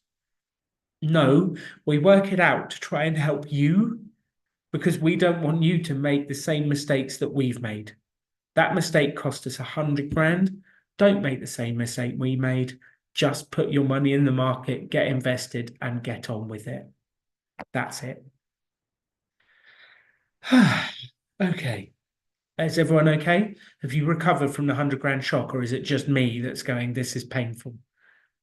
Melanie's like, no, I'm laughing at your pain. Okay, I'm quitting out of that. Questions. We love the charts, Katie. Brilliant charts. Oh, thank you very much. Okay. Marta, do you travel with Lego? Yes, I have a small amount of Lego that comes with me. Oh, he's getting his Lego out to show you. It's like show and tell at school. Like, come and show us your Lego. Whilst he gets that out, Diana says, do you have a record of how much monthly or annually you were putting towards your investments to get to your goal of 1 million? Yes, we track everything, Diana. It's all there. We've got all the stats. This used to have lots of technology in it, and now it's changed. It has our Mario World bands for going to Universal in it. It has a hard drive in it. Ow! And then it has Captain America and several Lego models hidden in there as well. So I have like a little box of like tech and the Infinity Gauntlet and some Lego. So there you go. Yes, the answer is yes. Alan says, are you recalculating this 100k every year based on the missed return? I updated it because we were updating the article that we've written about it and that Steve helped us update on the website. Well, I probably will keep updating it, but only for educational purposes, not for beating up purposes. No. Ruth says that it's hilarious that you have a Lego travel kit. Of course. Kevin Brooks says, does Alan have a Quest 3 VR headset? You can play Lego in virtual reality. No, I didn't. Do you have one? Can I come to your house? Going back to Diana's question when she said, do you have a record of how much you put in? Then she followed up and says, of course you do. The question would be if you'd like to share it with us. It's like, what would you Yes. like to know exactly? Yeah, we can tell you anything. Yeah, because it's like difficult to show you all of it in one go because we haven't produced charts on all of it. I But don't have charts for everything at my fingertips, but I wish I did. Susie says, you two are hilarious. I'm loving this chat. Thank you for being so open and honest about your journey. That's our pleasure. Yeah, I was a little bit nervous, like, are we going to get judged for all our random things in life? Well, I think I have a little bit of like PTSD from like the Sun article and different things where we took a lot of abuse for the clothes we wore and like the way we were. And like we got so many comments about, oh, you must have inherited it, or like we just got abuse massively about being a leech. Anyway, So Diana said maybe we could roughly share how much. I guess you want to know like, oh, what percentage of your monthly income were you investing? it depended massively because some months we spent more, some months we didn't. In our absolute best year, it was like 90%. We increased our earnings so much and we screwed that was the year we worked the entire year. We didn't really take holidays. But it was too much. It was way too much. Then we came down and we settled down to a better figure. You were about to say that we screwed our expenses really low, but that makes it sound like we were depriving ourselves. We were never felt deprived, but we did that year. We definitely did it. Melanie says, did you start with a lump sum? No, we've never got any inheritance. We've never had any lump sum. Like this has come from us working, us doing our stuff. Like that's it. There's been nothing else. Says, can we ask specific figures? Yes, you can. Yes. Beverly, can this discussion be watched later by others, please? Will it be on YouTube? Yes. Hello, future people watching on YouTube. Hi, YouTube. Arshid, if you had to choose one moment, what was the most satisfying moments of being financially independent? What a great question. I've got one if you need thinking time. Go. Mine is, I'm sure a lot of you experienced this, and I hated this feeling, was the Sunday night blues. So you've lived, or I would live for the weekend because like my job was okay. I quite liked it. Some days it was okay, but it's just a bit meh. It wasn't my passion. I wasn't loving what I was doing. So I'd live for the weekend, be so excited the weekend comes, Friday night, Saturday, and then Sunday, but then suddenly Sunday afternoon's creeping around and you're like, I have to go back to work tomorrow. And I hated that feeling, absolutely hated it. So I love that I don't have that feeling anymore and that I'm so excited to wake up and live my life and do live streams to our online friends around the world. And it's interesting now, the days of the week we enjoy the least are the weekend because it's when all the restaurants are busy, everything's busy, and I'm like, oh, this is terrible. Whereas on Monday, no one is out. I like go out to a nice breakfast restaurant at 10 a.m. on Monday, and it's like just us, and it's wonderful. Oh yeah, I Mark love says it. worst is after a holiday that night before work. Oh my goodness. So before we knew about financial independence, we had read Tim Ferriss's book, 4 Hour Work Week, which was changed our lives as well, which was his idea was mini retirement. So periodically you take a few months off. And we did that for our Lorena's got it. I love it. Oh, nice. We did that for our honeymoon. So we took like 5 or 6 months off after we got married. We weren't living off our investments, we were living off our savings that we'd accumulated.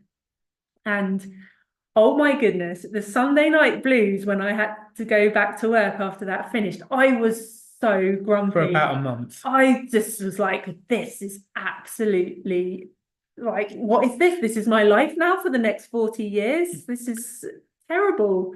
And I think that was a big motivator for finding a way out. Which, like I said, my work was fine. It was okay. Like the hours were not horrendous. I worked with nice people. But even so, I was like, really? Is this it? I hated it. Kevin Brooks says, will you ever do a YouTube course on boosting income? Kevin, we did at the beginning of this year. It's in our YouTube lives. You'll find it. It's like how to break free of the salary trap and earn more. It's like all of the things we did to increase our income, and it worked massively. Okay.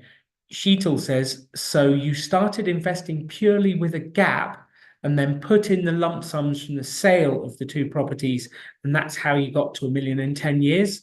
It's kind of an oversimplification, but yes, like we started investing the gap. It was small. We would invest, I think it was a couple of £100 a month.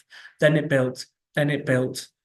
Originally, we thought we'd get to financial independence through property.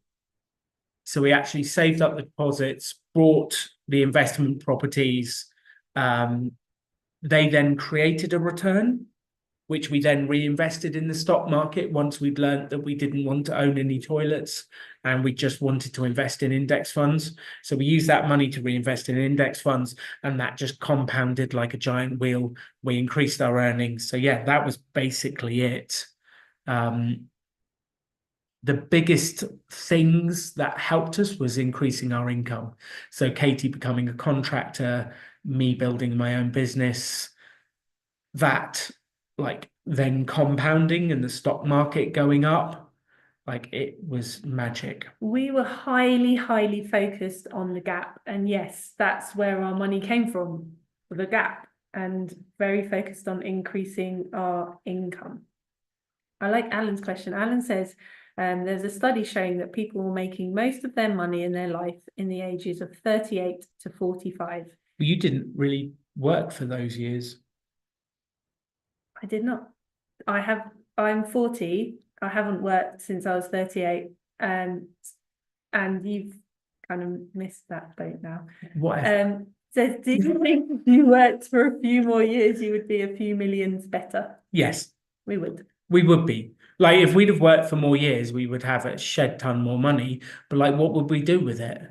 Like, we're already at the stage where we're like, how can we increase our spending? And we keep saying to each other, we don't want to be the richest people in the graveyard. And there are some very famous names in the FI world that you would know that have a shitload of money and aren't very happy and won't spend the money at all to increase their happiness. And it's really sad to see people who could spend the money on their health, spend the money on like enjoying life more, but they just won't because they're stuck in the same things that got them there. Like what got you here won't get you there. So being frugal gets you rewarded up until your FI.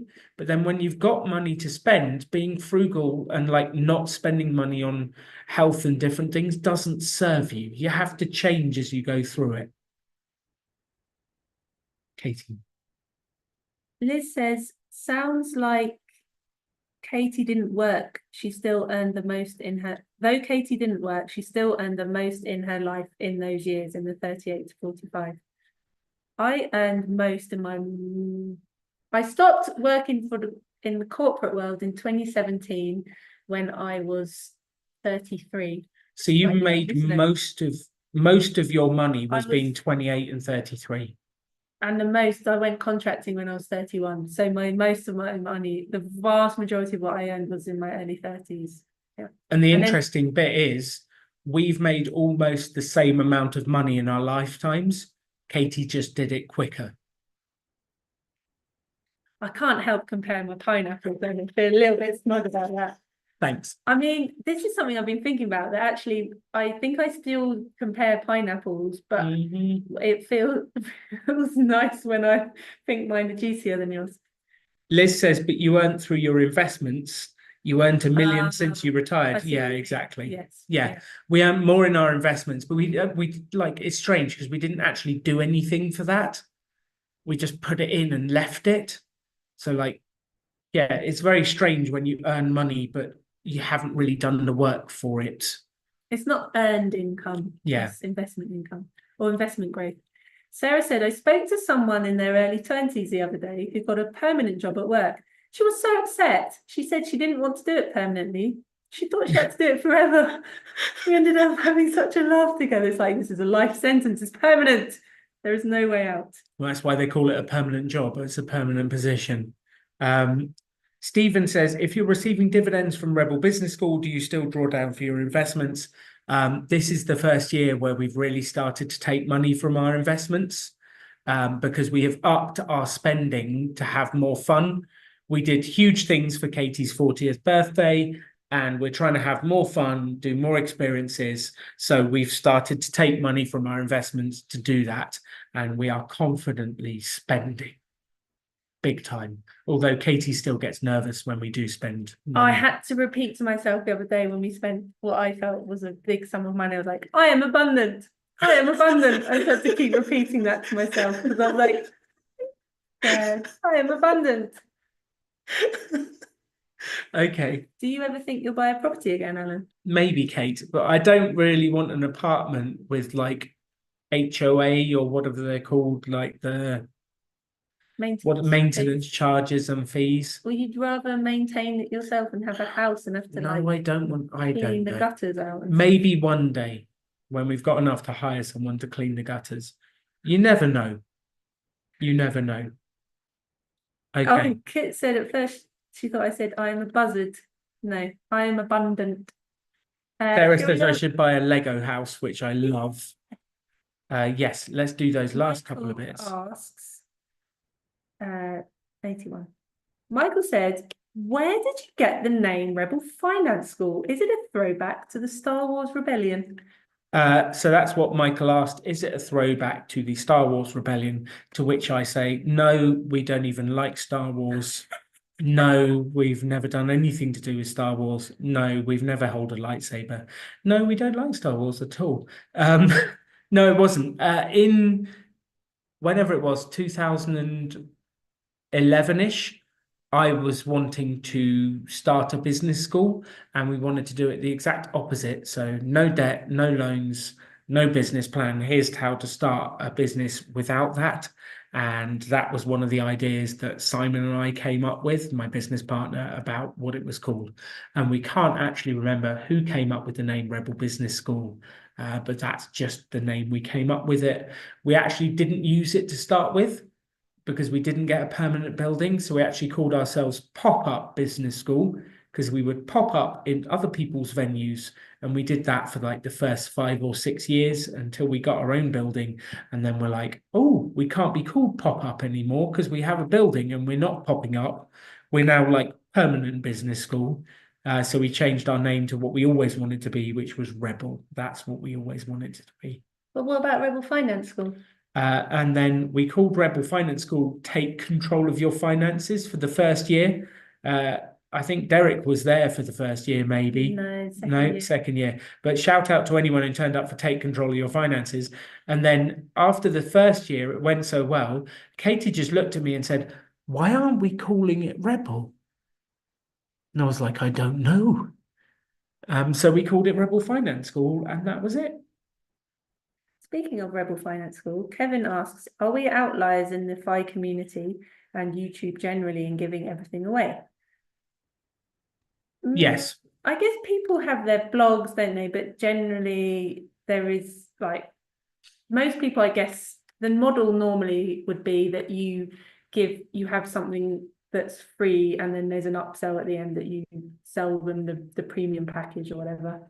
Mr. Money Mustache does not have that. He gives everything away for free. He is phenomenal. He is incredible. There's lots of YouTubers and stuff that I don't know. I don't really know if they've got stuff to sell.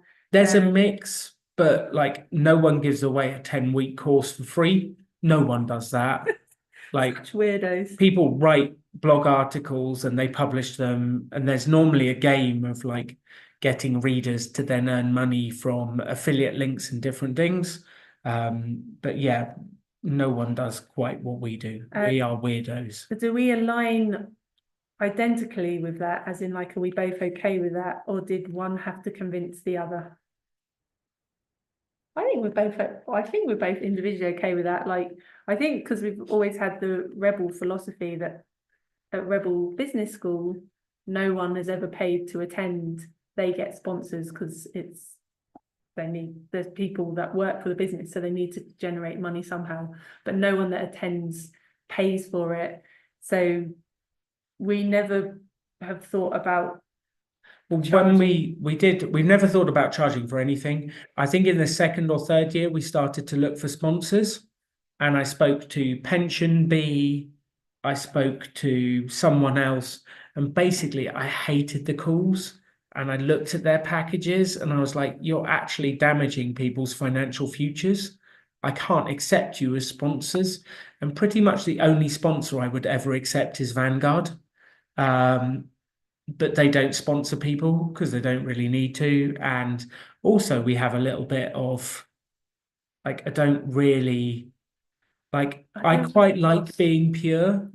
Like, we can't, like, we're not really for sale. I do like money. Money is lovely and it helps me buy more Lego. That's what Kevin said. He said, "Does every other YouTube finance channel I watch has sponsors on every video? It must be very freeing."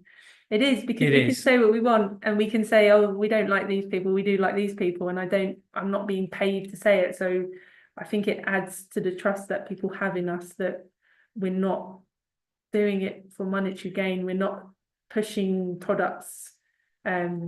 Yeah, and then Someone said, do we make money from YouTube we ads? do get money We from turned it YouTube on. ads. Like they will show ads whether we accept their money or not. So we actually turned it on like a year ago. This year, I think we've made £2,600, which is not enough to cover the cost of running the course. But we are very welcome. Thank you for the money, YouTube. And very grateful to not lose quite as much running the course. Yeah, because the cost, if you're curious, is, we have the mailing list, which it costs to have that subscription. We have £3,000 a year just to have ConvertKit. we have other bits of software that we use. We have people that help us do some of the graphics, although they've been replaced by AI a little bit. There's costs involved. The website costs. Yeah, the hosting of the website, all sorts of it. So it just builds up putting on something like this. It's a big thing. yeah, Marta says, absolutely. I've never come across anyone providing a 10-week high quality course for free with no strings attached. You are the only ones. What motivates you to be so kind and giving, Alan? Because it's the right thing to do to help other people. It is the right thing to do. There are so many sharks out there that will eat your retirement funds. St. James's Place, wealth management people. There are so many sharks out there, and someone needs to help. Someone needs to help people. And we've made all those mistakes. We had the high fee advisor for a while. We tried timing the market. That cost us 100 grand. Like, we've made all the mistakes. You don't have to make the same mistakes we made. Like, you can keep it simple. You can make the money. Like, yeah, I just like, don't make the same mistakes we have. Just go and live life. And we've still done quite well, even though we've made mistakes. Like, we've still done very well. So like, we just want to help. We just want to help. And we get something from it as well. It's not money, but it's like the sense of community that we have, that we're talking to our random online friends. hello. From a random Airbnb in Johannesburg at nearly 11 o'clock at night. Like, we just love it. It's just like, why would you not do this? It gives us such a buzz. I get to make charts and they help other people. Like, I don't just keep them to myself and like stroke them quietly. Like, there's just too much fun to be had, and we get to work with the ninjas. We get to have a team. Like, we get so much out of it as well. It's not purely selfless because we get stuff from it as well. Alan says, I recommended your course to someone and they wouldn't believe that it's for free, and they never even tried because it was free. It is amazing. Like, if something's free, people go, oh, this is weird, and they won't do it. We are thinking of doing a self-development program to help the people that need it the most. And we will have a paid version that is identical to a version that has a scholarship. And the paid version is only there to give it value. And everyone will go through the scholarship to get it, and we won't turn anyone down. So we are thinking of ways we can show that it has a value, but still everyone gets it for free. That's what we're trying to figure out, because we do understand that people value what they pay for. Yeah, there's a perception that it can't be any good because it's free and it doesn't make sense. So we completely get that. So we're trying to figure out how, and I guess the word of mouth, that people that have done the course try and encourage people to come and see what it's about. Yeah, exactly. Beverly says, would you consider doing Bethany, sorry, says, would you consider doing an I am abundant course to help people spend their money and let go of their frugality mindset once they get to FI? Bethany, that is a great idea. And also, if you want help spending money, please send it my way. I am getting really good at it and I have so much fun. I think I would definitely do that, and I would mostly be doing it for myself. So if it gets to help other people, then great. Liz says, I think you said something about writing a finance book a while ago. Did I imagine that? If not, how it's going? The finance book is with the editor. So it's really exciting. We have a book. It will be all about being the superhero of your own financial journey. We're very excited about it. And like, maybe it's not for you, but maybe you can give it to one of your kids, a friend. Maybe it'll get someone into it that hasn't been interested in it before. And we want to help people get that out into the world and help as many people as possible. And we had a lot of fun writing it with a lot of superhero jokes. Speaking of books, there's one last question that we could do, and then we could let these good people go and live their lives, because we've been going for 2 hours. I've really enjoyed this. I don't know about everyone else listening. Derek's still with us on his wedding night. Derek's here on his stag do. This is how Derek rolls. Derek's getting married tomorrow, so please give Derek some love. He is here, even though he's getting married tomorrow. So the question was, having completed the course and some of the other videos, I now understand that mindset is a key element in success.